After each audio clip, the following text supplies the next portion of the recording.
Assalamualaikum warahmatullahi wabarakatuh. Salam dan bahagia Ibu Bapak Guru Penggerak. Perkenalkan, saya Yogi Prasetya, calon Guru Penggerak Angkatan 11 Kabupaten Kudus, Provinsi Jawa Tengah dari instansi SMP 2 Jekulo. Pada kesempatan kali ini, saya dalam membuat video untuk memenuhi tugas di LMS Program Guru Penggerak pada modul 3.1 demonstrasi kontekstual wawancara dengan kepala sekolah terkait dengan pengambilan keputusan dilema etika.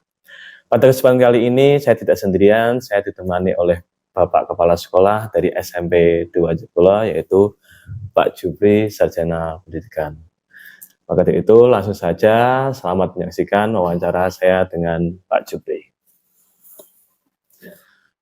Assalamualaikum Pak Jupri. Waalaikumsalam warahmatullahi wabarakatuh Pak Yogi. Bagaimana kabarnya Pak Jupri? Alhamdulillah baik Pak Yogi. Alhamdulillah, senang mendengar kabarnya Pak Jupri. Mohon izin Pak Jupri, yang pertama terima kasih karena sudah memberikan waktu luangnya untuk saya melakukan wawancara. Yang kedua memang saya mohon maaf kalau mengganggu waktu Pak Jupri. Di sini saya ingin mewawancarai Pak Jupri terkait dengan beberapa kasus-kasus yang ada di sekolahan ini di SMP 2 Jekulo terkait dengan kasus kedisiplinan siswa. Langsung saja Pak Jupri, terkait dengan wawancara ini ada beberapa pertanyaan yang saya sampaikan. Yang pertama Pak Jupri ya, bagaimana Pak Jupri dapat mengidentifikasi kasus-kasus yang merupakan dilema etika atau rujukan moral? Terkait dengan masalah dilema etika yang menyangkut siswa ini ya, kalau saya identifikasikan Pak ya, ini pertama terkait dengan ini pemanfaatan waktu untuk datang ke sekolah Pak Yogi. Yang kedua ini terkait dengan pemakaian seragam anak-anak kita, dan yang ketiga ini terkait dengan interaksi siswa baik dengan temannya ataupun dengan Bapak Ibu guru. Ya, berarti memang dilihat dari itu ya Pak ya, dari cara mengelola manajemen waktu siswa agar tidak terlambat, kemudian interaksi siswa dengan guru dan juga sesama teman, dan juga terkait dengan pemakaian seragam juga atribut di sekolah itu ya Pak ya. Kemudian bagaimana Pak Jupri dalam menjalankan pengambilan keputusan di sekolah, terutama untuk kasus-kasus di mana ada dua kepentingan yang sama-sama benar atau sama-sama mengandung nilai kebajikan? Ya, dalam hal seperti itu Pak Yogi, tentu saja saya harus berupaya sedapat mungkin untuk bisa mengambil keputusan yang terbaik, karena dua-duanya itu baik ya, kita pilih yang terbaik. Untuk itu Pak Yogi, supaya tidak salah dalam keputusan, karena saya menerapkan kepemimpinan yang kolektif ya, maka saya biasanya adalah memanggil atau meminta pendapat masukan dari orang-orang dekat saya, ya, sehingga hasilnya saya harap bisa lebih baik, lebih berpihak pada kita semuanya untuk kemajuan sekolah kita. Kemudian dari kasus tersebut Pak, apakah ada langkah-langkah khusus atau prosedur dalam Bapak menyelesaikan ataupun melakukan penanganan kasus tersebut? Ya, karena kasus tersebut sama-sama baiknya ya, maka langkah yang saya ambil Pak ini ya, karena menurut saya itu mungkin bisa menimbulkan efek yang lebih luas, yang lebih baik ke depannya ya. Sekali lagi saya akan meminta masukan dari teman-teman yang lain, di antara yang baik itu ya, kita ambil yang terbaik untuk kemajuan bersama. Sepertinya juga pertanyaan selanjutnya itu sudah mencakup dari jawabannya Pak Jupri ya. Langsung saja ke pertanyaan selanjutnya, yaitu tantangan Pak Jupri. Kira-kira tantangan-tantangan apa yang sudah dialami Pak Jupri dalam pengambilan keputusan dilema etika? Ya, tantangan yang saya hadapi dalam menghadapi dilema etika ini Pak, yang pertama ya, ini bujukan atau rayuan untuk kepentingan saya pribadi ya. Untuk itu saya harus bisa melepaskan ego saya Pak. Saya berusaha untuk melepaskan ego saya, dan saya tidak memilih pihak-pihak yang ada, tapi saya berusaha untuk netral. Dengan harapan saya bisa mengambil keputusan yang terbaik demi kemajuan sekolah kita. Ya, bagus sekali ya Pak ya.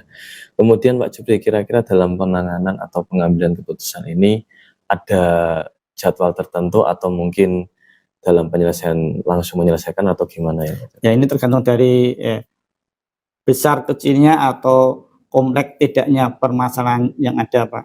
Kalau memang ini permasalahannya saya anggap sederhana, ya, tidak memiliki efek yang besar, maka tentu akan saya putuskan secepatnya dengan tidak menimbulkan permasalahan yang lain. Dan kalau itu kompleks, saya anggap permasalahan lebih luas, kompleks, maka saya harus mendengarkan orang dekat saya untuk bisa memberi masukan, pendapat, dan tinjauan dari berbagai sudut, sehingga bisa memutuskan yang terbaik dengan tidak merugikan atau menimbulkan masalah yang lain.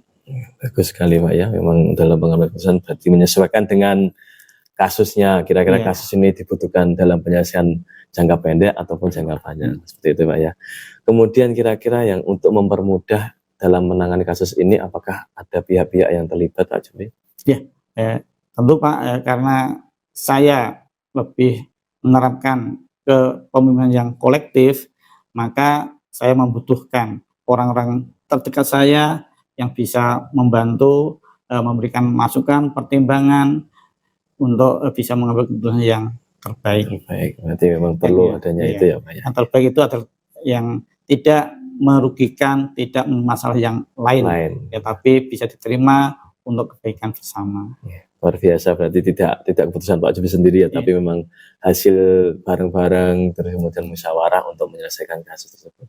Ini pertanyaan terakhir Pak Jupri ya, kira-kira pembelajaran apa yang Pak Jupri dapatkan dalam melaksanakan pengambilan keputusan dilema etika? Ya, kita perlu kolaborasi Pak, kita perlu memperkuat sinergi di antara kita ya untuk bisa bersama-sama mengambil suatu keputusan untuk kepentingan kita bersama, bukan hanya untuk kepentingan pribadi kepala sekolah, tapi adalah kepentingan bersama, kemajuan bersama.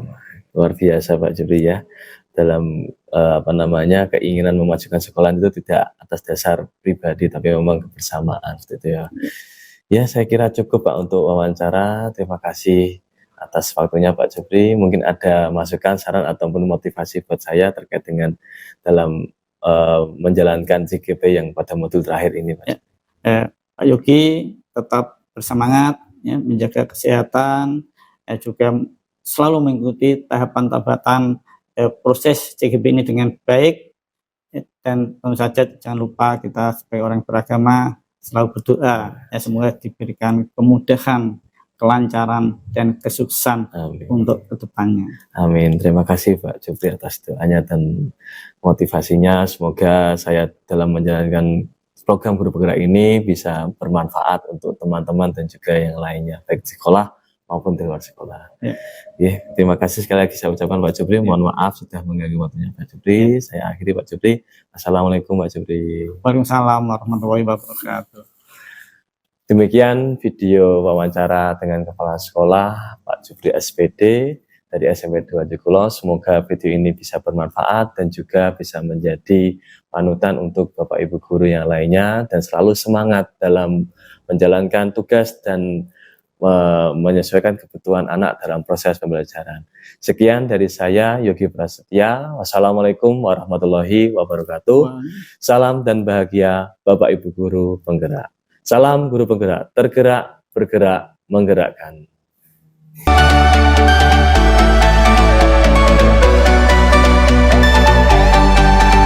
Assalamualaikum warahmatullahi wabarakatuh. Salam dan bahagia Ibu Bapak guru hebat.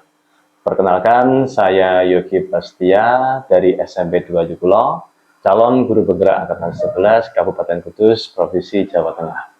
Pada kesempatan kali ini, video yang saya buat untuk memenuhi tugas yaitu demonstrasi kontekstual pada modul 3.1 wawancara dengan kepala sekolah.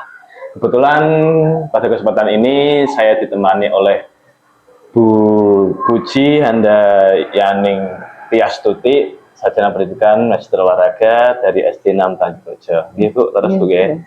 Nah, maka dari itu pada kesempatan kali ini semoga dalam video kali ini bisa berjalan dengan lancar sampai nanti selesai. Selamat menyaksikan. Assalamualaikum Bu Puji. Waalaikumsalam warahmatullahi wabarakatuh. Bagaimana kabarnya hari ini Bu? Alhamdulillah baik. Alhamdulillah baik. Alhamdulillah kalau itu saya juga senang mendengar kabar Ibu baik sekali. Mohon izin Ibu ya, untuk kesempatan kali ini saya ingin mewawancara Ibu terkait dengan pemenuhan tugas saya dalam program Guru Penggerak pada modul 3.1. Nanti pada kasus nanti ini ada beberapa pertanyaan saya tanyakan mengenai kasus-kasus yang ada di sekolah ini seperti itu Bu. Langsung saja Ibu ya, untuk pertanyaan pertama, selama ini bagaimana Bu Puji dapat mengidentifikasi kasus-kasus yang merupakan dilema etika atau bujukan moral? Di sini saya bisa mengidentifikasi kasus-kasus yang terjadi di sekolah kami, bisa dengan pengamatan langsung, bisa dengan aduan dari murid ataupun dari guru. Jadi kemudian ketika ada kasus muncul, kemudian kami berembuk bersama. Oh gitu, berarti dari melihat ada laporan-laporan gitu ya? Atau melihat langsung. Kemudian pertanyaan kedua Bu, selama ini bagaimana Bu Puji dalam menjalankan pengambilan keputusan di sekolah, apakah terutama untuk kasus-kasus di mana ada dua kepentingan yang sama-sama benar atau sama-sama mengandung nilai kebajikan? Saya akan mengedepankan mana yang harus diutamakan karena kedua-duanya sama-sama penting dan benar. Jadi melihat skala prioritas mana yang kami dahulukan. Oh gitu, berarti pertimbangan. Kemudian pertanyaan ketiga ya Bu, langkah-langkah atau prosedur seperti apa yang biasa Ibu lakukan dalam penanganan kasus tersebut? Langkah-langkah dalam menangani kasus berarti yang pertama mengidentifikasi masalah. Masalah itu terjadi karena apa? Kemudian saya akan mengundang semua Dewan Guru dan Tendik untuk berembuk bersama bagaimana cara mengatasinya. Tadi rembukan. Bagus sekali Bu dalam untuk langkah-langkahnya gitu ya.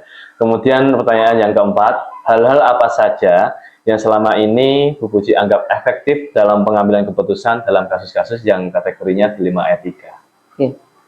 Langkah efektif dalam pengambilan keputusan di dilema etika berarti kami berembuk bersama guru apa saja yang harus kami lakukan ketika ada kejadian-kejadian yang terjadi di sekolah kami, bagaimana baiknya, cara menyelesaikannya bagaimana, kami akan berembuk dan kemudian mengambil keputusan bersama. Bareng-bareng, jadi biar tidak ada yang dirugikan atau tidak keberatan gitu ya. Kemudian pertanyaan selanjutnya, hal apa saja yang selama ini Ibu alami dalam menyelesaikan kasus-kasus tersebut, tantangannya dalam mengambil keputusannya? Tantangan dalam pengambilan keputusan adalah ketika ada dua pihak yang sedang mengalami masalah, jadi kami harus benar-benar meneliti, jangan sampai merugikan satu sama lain. Jadi win-win solution yang kami pakai. Biar nanti ada kasus yang diselesaikan gitu ya. Terima kasih Bu. Untuk pertanyaan selanjutnya, apakah Bu Puji memiliki sebuah tata cara atau jadwal tertentu dalam sebuah penyelesaian kasus dilema etika? Apakah Bu Puji langsung menyelesaikan di suatu tempat atau memiliki jadwal-jadwal yang ditentukan seperti itu? Kalau jadwal tertentu, kami biasanya melakukan komunitas belajar di sekolah kami terjadwal di hari Sabtu minggu kedua setiap bulannya. Jadi untuk membahas apa saja yang sudah terjadi selama pembelajaran, kemudian ada kasus apa saja, dan kemudian ketika ada insidental kejadian yang luar biasa, jadi kami akan menyelesaikannya hari itu juga. Jadi melakukan refleksi dalam kegiatan 1 bulan terakhir. Betul. Untuk pertanyaan selanjutnya, adakah seseorang atau faktor-faktor yang mempermudah Bu Puji atau membantu dalam pengambilan keputusan ini dalam penyelesaian kasus dilema etika, Bu? Kalau seseorang tidak, kelihatannya saya lebih mengutamakan keseluruhan warga sekolah. Warga sekolah. Jadi untuk berembuk bersama, tidak merujuk pada salah satu. Jadi, ya, terima kasih Bu. Untuk pertanyaan terakhir, dari semua hal yang telah Ibu siapkan, pembelajaran apa yang dapat Ibu petik dalam pengambilan keputusan dilema etika ini? ya. Dari kejadian sudah terjadi di sekolah kami, pengambilan keputusan dilema etika tidak bisa saya putuskan sendiri karena ada beberapa pihak yang harus kita lihat, jangan sampai pengambilan keputusan saya nanti berat sebelah. Jadi saya perlu berembuk kepada semua Dewan Guru, kemudian tendik yang ada di sekolah kami. Jadi saya tidak berani untuk mengambil keputusan sendiri tanpa berembuk dulu. Oke, bagus sekali Bu, luar biasa Ibu.